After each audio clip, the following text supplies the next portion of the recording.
বিসমিল্লাহির রহমানির রহিম। পরিবেশনায় ও পরিচালনায় দিক দিগন্ত। কিন্তু আমাদের বাংলাদেশে উল্টো, আল্লাহর নবী কথা যে স্বামী স্ত্রীর নাম ধরে ডাকতে পারবে, কিন্তু স্ত্রী স্বামীর নাম ধরে ডাকতে, কিন্তু আমাদের দেশে কি ওটা মানে? শিক্ষিত বউ শিক্ষিত স্বামী। এখন শিক্ষিত বউ করছে নাছিম কই যাও, আবার আবার এই কথা করছে কাক যখন যদি বেশি মানুষ থাকে সেটি দাও এই কথা কয়, যাতে মানুষগুলো শোনে আমার কি টাটা, নাছিম কই যাও। এখন স্বামী স্ত্রীর মিল, এখন বইয়ের মোবাইল দিয়ে স্বামী কাছে বাজারও সন্তান, আর স্বামীর মোবাইল বইয়ের কাছে আছে, কিন্তু মোবাইল ওটি যা বুঝা পারছে কে মোবাইল আমি কোন আনছি, তখন ওই স্বামীর মোবাইল দিয়ে বউ দিছে রিং, ওই বইয়ের মোবাইল রিং দিছে, হাতত যে আছে স্বামীর, এখন রিং দিছে, ওটি নাম লেখা ওটা লিখবি তো ওর মোজাফফর ওর স্বামীর নাম, তাই ওটা লিখবে না, কিন্তু ওটি লিখেছে জান, বউ লিখেছে জান জান। তখন স্বামী খেপে আসা করছে কেন জান, এ জান করে মোবাইল ধরছে, তখন ওরই বউ সালাম দিছে, তখন ঘুরে এসে করছে কেন আমার নাম মোজাফফর তুই জান লিখেছি গা।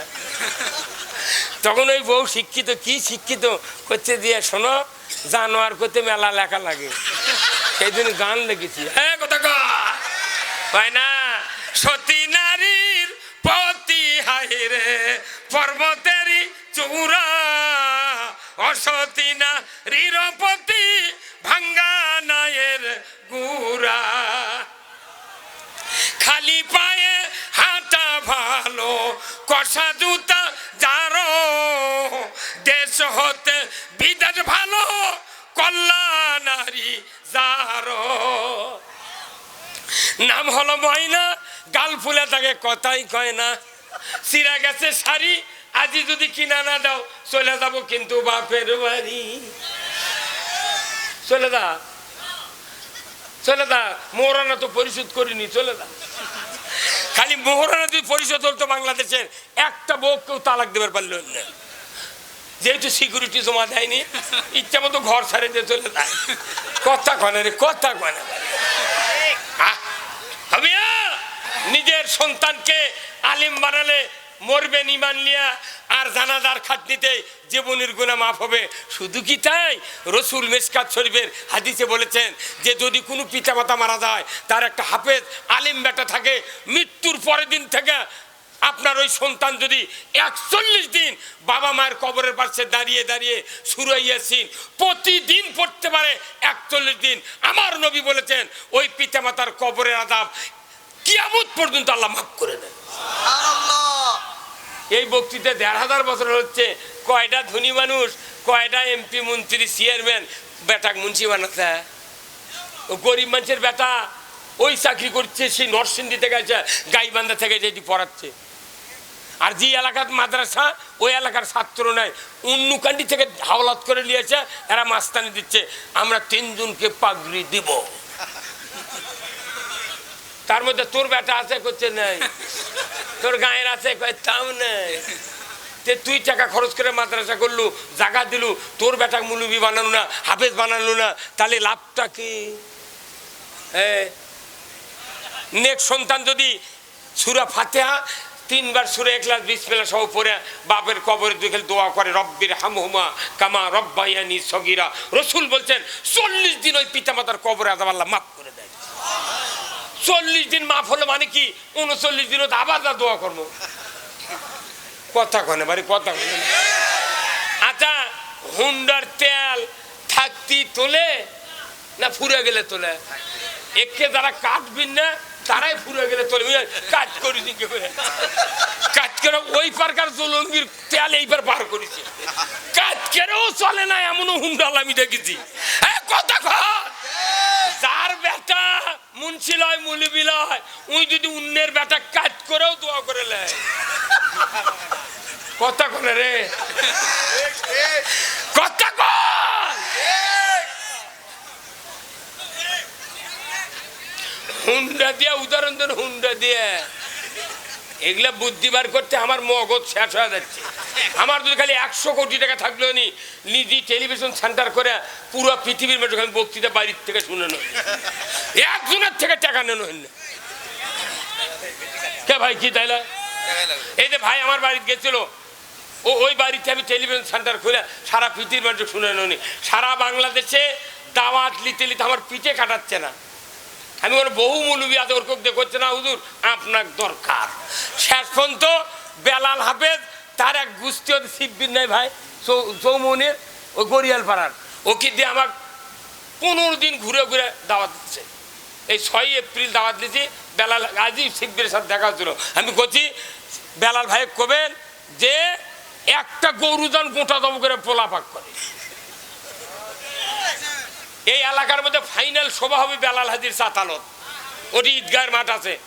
তাতে তো এই ভাই আমাকে ভয় দেখাচ্ছিল, বলছে হ্যাঁ এটি শোভা লেছেন, এটি শোভা লেছেন, মানুষ হবি মানুষ হাতে ওঠে না খায় ওটু না না আটকে না, ওটা বিছতে পারেনি দেখে খালি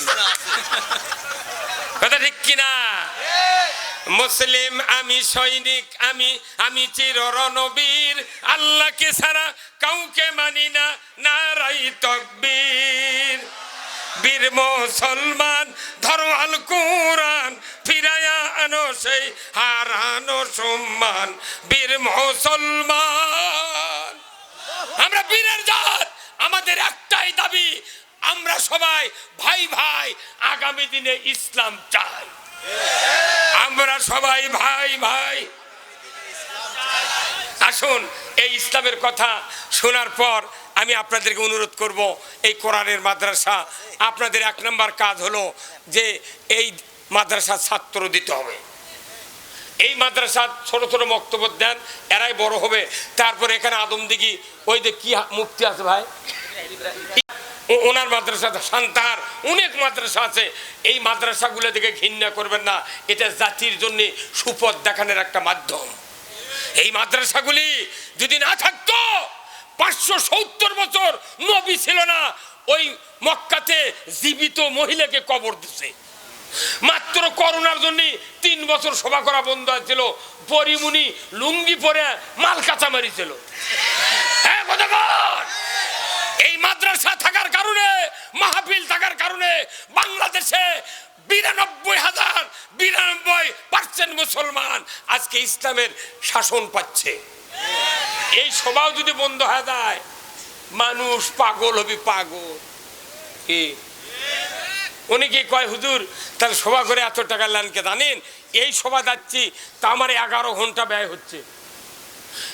হুট করে বক্তৃতা হয় না, বাড়ির পড়াশোনা করা লাগে, আবার পেজ লাগানো লাগে, বাড়ির কাম আছে, বেসন বাড়ি দেখেছি, সরষে দেখেছি, ইটি কাম লাগবি, ডাল বানান লাগবি, উটি হাল বোয়া লাগবি, তিরমুনি আছে, আবার বেসন দেখেছি, বেসন বড়, আমি বেসন ফালার পারিনি, বিয়ে করছি বেসন ফালা, আমি খালি লিয়ে যাও কতক্ষণ আমার কে মানচুক দিয়ে বেসন ফালে। আপনাদের জন্য 11 ঘন্টা এখানে জোহরের আগে থেকে এই কাজগুলি প্রস্তুতি করছি, বক্তৃতা সাজাচ্ছি, তো কাগজ নাই কলম নাই, অন্তরে তোরে সেভ করে নিয়েছি কি কি বলা লাগবে। এই কতক্ষণ এখানে আসছি, আসে বসে আছি, ওই যে ইয়ের বাড়ি, ওই ভাইয়ের বাড়ি, আরে এত ভালো লোক রে, সিয়ারা দেখলে মনে হচ্ছে জান্নাতি রে, মাটির মতো মানুষ ভাই, তাই না? ওর 2টা বেটা কি ভালো, ওই বাড়ির থেকে আমার জীবন শান্তি হয়ে গেছে। মানুষ এত ভালো হয়, যাই মানুষ ভালো তার চেহারা দেখলে বোঝা যায়।